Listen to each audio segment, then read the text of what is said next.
अतिवृष्टी झालेली आहे, याचा अहवाल आतापर्यंत केंद्र सरकारकडे पाठवण्यात आलेला नाही आहे, काय बोलणार?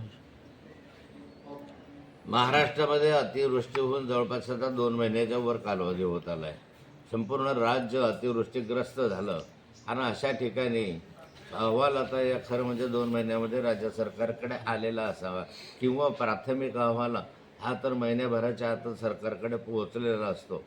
पण तो अद्याप तो राज्य सरकारने हा अतिवृष्टीग्रस्त भागाचा आणि अतिवृष्टीने नुकसान झालेल्या पीक पाणीचा अहवाल अद्याप तो केंद्राकडे पाठवलेला नाही, अशी माहिती माननीय कृषी मंत्री शिवराजसिंह पाटील यांनी लोकसभेमध्ये दिली.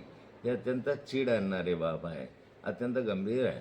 म्हणजे एका बाजूला तुम्ही शेतकऱ्यांच्या विषयीची आस्था दाखवतात आणि दुसऱ्या विषयी प्रस्तावच केंद्राकडे गेला नाही, ही अनास्था बरोबर नाही आहे.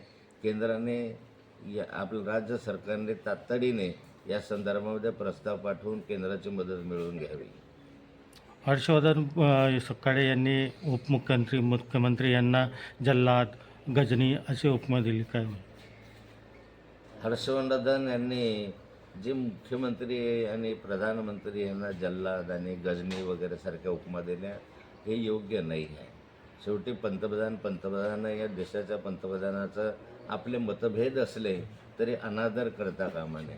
मुख्यमंत्री राज्याचे मुख्यमंत्री आहे, त्यांचाही अनादर होता कामा नये. वाद असतात, विवाद असतात, परंतु अशा शब्दाचा उपयोग करणं अत्यंत गैर आहे. हो, ठीक आहे.